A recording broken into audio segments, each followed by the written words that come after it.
Gone back to the Monday the 3rd of September 1984. With me is Al Needham, Chart Music's Top of the Pops audio book host. That's correct, isn't it now? Well, no, I call it an audio book. It's a podcast. It's available where you get your podcasts. Listen, I'll just give you the run-through, because I want to talk about the significance of telly back in the day, Al, in 1984, because Channel 4 had launched in 82. So we had CFAX at 6 a.m., more on that in a second, then Breakfast Time, then Gardener's World, Songs of Praise... Songs of Praise on a Monday morning. I know. It's a repeat from the night before. There we go.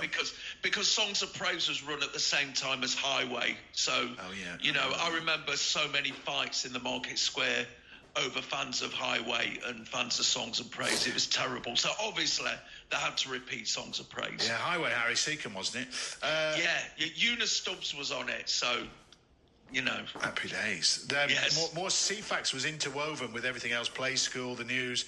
I'm going to come to this later, but the Trade Union Congress of 1984 was televised for 2.25 hours on BBC One, which is quite something back in the day. But I'll come to that specifically. Then Blue Peter's Silver Jubilee, they were 25 years old. News round. Ask the Family, more on that in a second. 6 o'clock news, bit of drama. Then later on, Monty Python After Britain's Strongest Man. So out telly in 1984, it was still very much a communal occupation, wasn't it, watching telly? Definitely, yeah. Like you said, still only 4 channels. This is September, which is supposed to be the month when all the new series come in, but not yet, because I've counted 6 repeats on BBC One alone this week, today.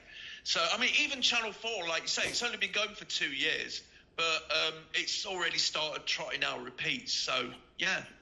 And it ended at 12:10 with Weatherman, and then that was it. The whole thing shut down. That's your lot. Yeah. Nothing to entertain you through the night. We'll come to the... And to make his own entertainment, didn't we, Tony? And look where we are now. Yeah. This is where we've ended up. I want to talk about the TUC in a second, because it was a really interesting year. And I don't know whether the BBC chose to just televise it for 2.25 hours because of the year, or I think they did it every year from Yes, they did, memory.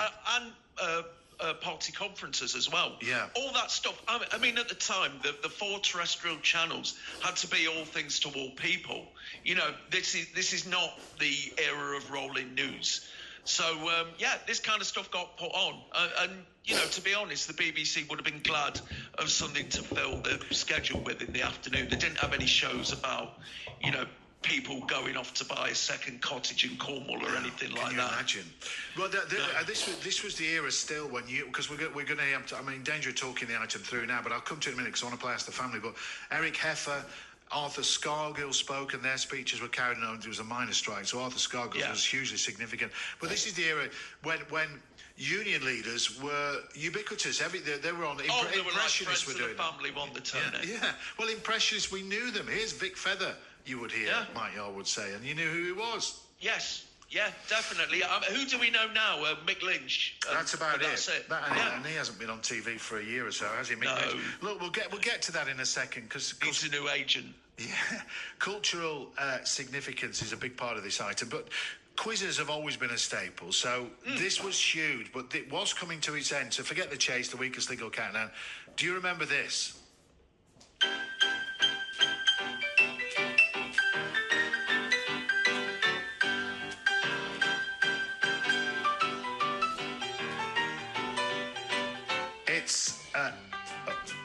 It's Ask the Family. Started in the 60s, Al. Limped through to the 80s, and that's apparent. Let me welcome you once again to another series of Ask the Family, where, as you may remember, the contestants don't just have to have very good memories, they've got to keep a very fine edge on their wits as well. That's Robert Robinson, spiritual father to David Mitchell. He sounds very much like him, doesn't he? He was a forerunner. So Ask the Family was basically, and you'll hear Ken Ward in just a second talking about the presumption there, because it was a nuclear family, mum, dad, 2 kids facing each other. And Robert Robinson, as I imitate him in the item just about to come, he would say, right, this is a question for mother and youngest child only. And it was that's kind of the format. Let's have a listen to Ken Ward, then we'll talk about it, Al. So we've tracked down Ken Ward, who took part in the very show on the 3rd of September 1984. Hello, Ken. What do you remember about being on Ask the Family, Ken? Well, what I remember is that it was a wild experience, really, for especially for young boys going onto it. It was an opportunity to get to London, which from Belfast, which was good, and it was just an experience to be part of something on national television. It's your 15 minutes of fame, if you like. Yeah, and it was a brilliantly conceived quiz show. I used to love it. Were all the family persuadable to go on it? Well, it took the case that Eileen, my wife, actually suggested we went in for it because with our youngest son, Fran, was just 11 in December. We put in, we got the form back, we filled in our interests and thought no more about it. And then we got an interview or an audition in Belfast with another family from Fermanagh, and from then on, we just ignored that as well. I didn't think about it until I got phoned up while teaching one time, went to the office, and they said, would you like to be in Ask the Family? I would like you to be one of the... And so I said yes for the rest of the family. Oh, you're right. So you stepped forward and took them with you. Well, look, Ken, I don't know how often do you watch it back at all? Do you ever listen back? We have done. We recorded all the programmes when it was on 40 years ago. Yeah. And then they've been transferred from VHS so that we can see, they can be seen easily. But we haven't seen them lately. I mean, you sort of have this memory of 4 programmes after a time. Remember the first one because it was so different to anything we'd ever done before. Yeah. Well, look, you may have heard this. Our listeners won't have done. So this is the moment your family were introduced. Let's have a listen. Ward family from Port Stewart, County Londonderry. Mrs. Eileen Ward is a technical college lecturer. Hello. And Mr. Kenneth Ward is a university lecturer. Hello. And their children are Simon, who is 14, and Francis, who is 11. Hello. One rule only, as far as I can remember, it is that if you buzz, you must immediately answer. Whoa, so there we go. A very brief hello from you lot, Ken. It sounded the enthusiasm levels, what were they like at that point? A lot of nerves? I don't think so, really. We had no idea what to expect. It didn't matter anyway, in one sense, because you're just enjoying the experience. It's going to be 25 minutes, 20 minutes. Had no idea what to expect. We'd watched it like you did forever, and that's why we were there. In fact, it was very odd because there was a scene shifters strike in the BBC that weekend we recorded, and they fitted us up with Hessian boxes and things just to get the programme on the air. So it was a bit of a put-together operation. All stuck together with staples. Well, look, before we go any further, let's hear who you were up against. So let's introduce the next family. The Baines family from Bristol. We have Mrs. Caroline Baines. Hello. And Mr. Simon Baines, who's a clergyman. Hello. Their children are Dan, 16, and Colin, 15. Hello. It's the same format. Were you giving each other the eyes across the studio there, Ken? What was the We were, vibe? that's right. Yeah, well, it was difficult because we found out that the boys, actually, their boys, were at Marlborough College, which rather went against ours. One was in primary school and one was a grammar school here. And also, he'd been a missionary in Japan. So it's a totally different kind of family from our family. Yeah. Together, Slightly intimidating there, I would have thought, Ken. Essentially, it doesn't matter. They're bound to win on the basis that they must know more than we do. Well, let's see. We won't give anything away till the end. So the format was that Robert Robinson, the host, would occasionally say, right, this is a question for mother and eldest child or father and youngest child. They mix the bag. So if you don't mind, Ken, we're going to recreate some of the questions and see if you can come up with the answers. How does that sound? Fine, thank you very much. Fine. Are you ready? I'm ready. Okay, so there were quick-fire question rounds, like this one. Now, Voyager 2 passed Jupiter in 1979 and Saturn in 1981. What is it due to fly past in 1986? Mars? No? Uranus? Yes, Uranus is the answer. To what kind of collector might cotton reels, Bulgarian lions, and Hawaiian missionaries be of interest? There we go. That's the question for you, Ken. So we gave you the first one just to get the vibe. So Robert, I'll try and do Robert Robinson. So what kind of collector might cotton reels, Bulgarian lions, and Hawaiian missionaries be of interest? I I don't know. No, I don't know. This is not the greatest quiz because neither of us know. Hang on, I think we have the answers. Let's see. Well, to what kind of collector might cotton reels, Bulgarian lions, and Hawaiian missionaries be of interest? What does all that mean? Stamps. Stamps. Yes, they're all you're quite right, stamp collector. They're all stamps. Was that one of you not getting that right, Ken? I'm not at all sure now, actually, to be honest. No, it's all a bit of a blur, isn't it? Let's move on to geography. Here's an intriguing question. If you took a train from Kampala to Mombasa, through which capital would you pass? Now, before you go any further, Ken, I must point out your wife knew the answer to this, so you're on the spot. Well, she should do, because she's a geography teacher. Yes. You see? Did any of it rub off? I don't know. Oh. Okay, well, look, let's hear your wife, at least at the time, giving us a correct answer. Nairobi. You would, indeed, the capital of Kenya. Yeah, there we go. So there's a problem now, because here's another geography question, Ken. Or it could be natural history, it could be verging international history. Hang on, let's have a listen. Now the Banes have edged ahead with 140 and the Wards are at 125. Which is the only country in the world which has both lions and tigers living in the wild? Oof. India. He's gone for India. Let's have a listen to what happened on the night. Ethiopia? No. Kenya? No, it is India. It is India. Shame no one knew that for Love No Money on the Night, Ken. I must have improved. Yeah. Well, this question was for children only. Okay, so that's part of the theme here. Children only. Let's see how you get on. Now, here's a question for children only. What is 555 in Roman numerals? What?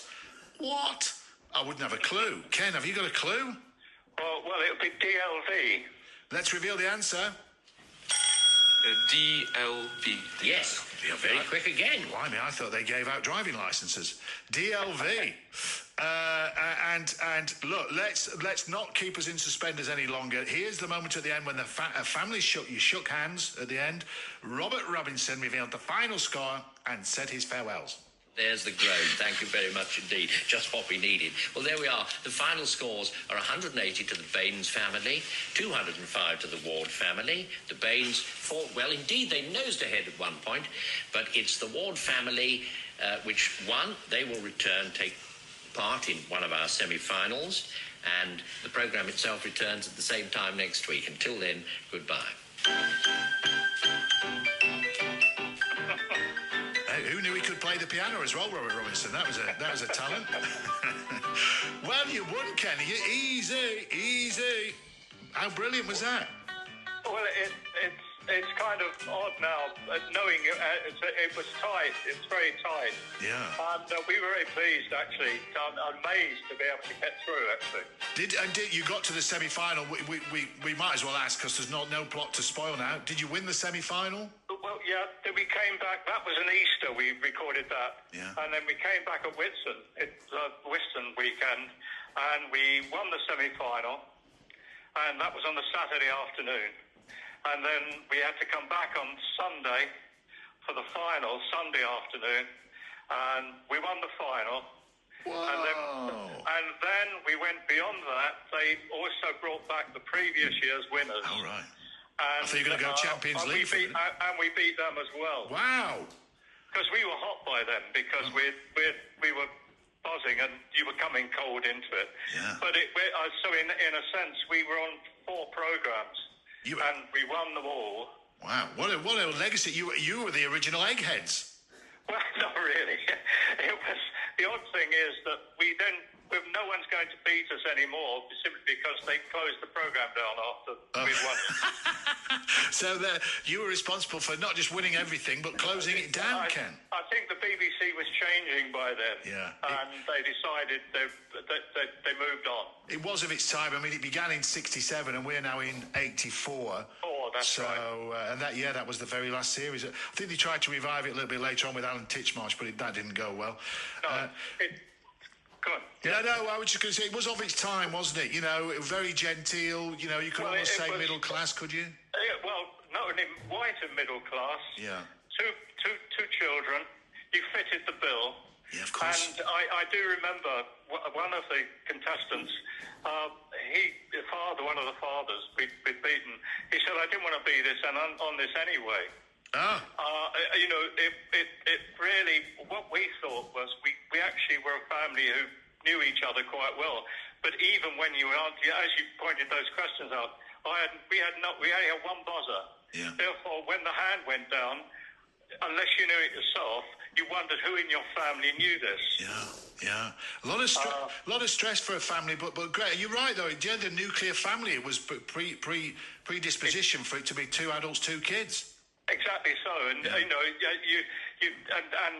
also you self-chose because we were a lecturer, a further education lecturer and a university lecturer.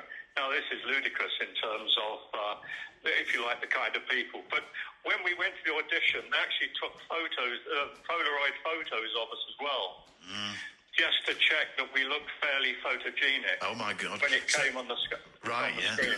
Oh, imagine if you got rejected at that point. Well, indeed. You've got the brains, Ken, but not the looks. That'd be a bit harsh. Well, it's interesting, looking back at it, and I was teaching history of the media and things. So the very experience of being part of it, how it worked, how they set up your questions in a sense, because they knew your interests. And essentially, I'd give you one example. The Baines family, he had been a missionary in Japan, which he found out. And in fact, one of the questions was on Japanese islands. Rigged. So we were never going to get that on the basis of that. What? Just to end, Ken, and it's a real privilege to be speaking to the reigning champion of Ask the Family. Yeah, thank you very much.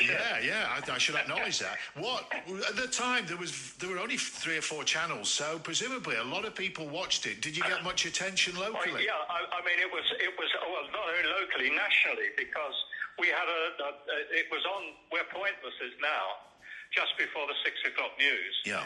So large numbers of people watched it. As you said, people did.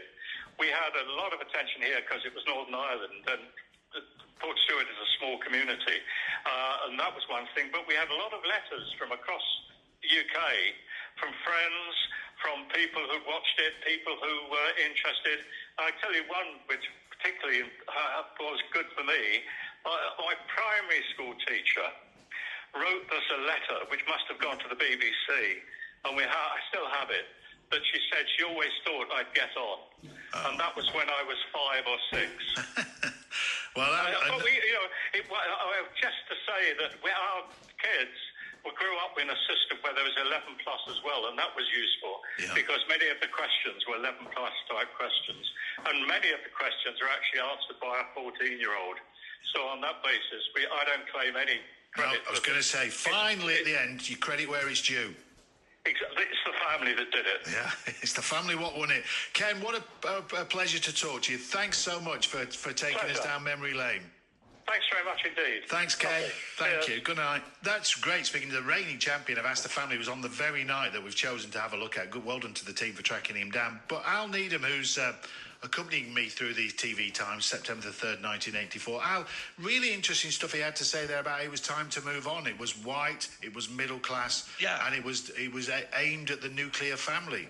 It was the most middle-class programme on television at the time. It really was. But 1984, you felt... I mean, I was 20, you felt people were more socially aware. Was the BBC behind the times, do you think, at that point?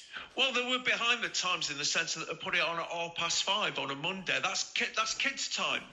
That's time for real kids' issues like, where's Ludwig? Where's Will-O the Wisp? Where's Grange Hill?